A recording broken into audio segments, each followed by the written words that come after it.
ఇప్పుడు నాకేంటంటే ఇదే మూవీ సీన్ టు సీన్ ఇదే మూవీ మలయాళం ఇండస్ట్రీలో వస్తే ఫస్ట్ ఆఫ్ ఆల్ మన వాళ్ళు థియేటర్కి వెళ్ళరు అలాంటి సినిమాలకి. ఓటీటీలో చూసి ఇక్కడ పెట్టుకొని ఊరేగింపిస్తారనమాట. అసలు మన తెలుగులో ఇలాంటి మూవీస్ ఎందుకు రావు, హీరో కొడితే గాల్లో ఎగిరే మూవీస్ ఎందుకు వస్తాయి, ఇలా కొత్తదనం రాదు మనకి, ఇది అని అంటారు. మన వాళ్ళు తీసారనుకో, మనం యూజ్ చేసే వర్డ్స్ ఏంటి తెలుసా? ల్యాగ్, బోరింగ్, లేకపోతే ఏంటి నిద్ర వచ్చేసింది, ఏంటో ఇవే.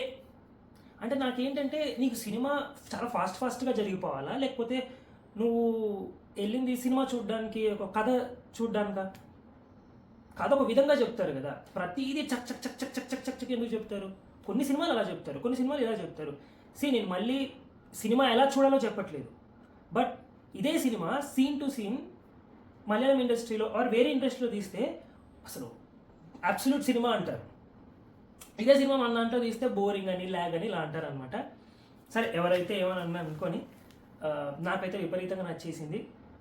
హైలీ రికమెండ్ చేస్తాను ఇలాంటి మూవీని. చాలా కొత్తగా ఉంటుంది, చాలా ఫ్రెష్గా అనిపిస్తుంది. మీరు కొత్త సినిమా చూస్తున్నట్టు అనిపిస్తుంది. Absolutely Telugu movie, Telugu film ఇది. నాకు చాలా బాగా అనిపించింది. ఐ హైలీ రికమెండ్, థియేటర్కి వెళ్ళే చూడండి. And yeah, hats off Venkatesh మహా, థ్యాంక్ యూ ఈ మూవీ తీసినందుకు.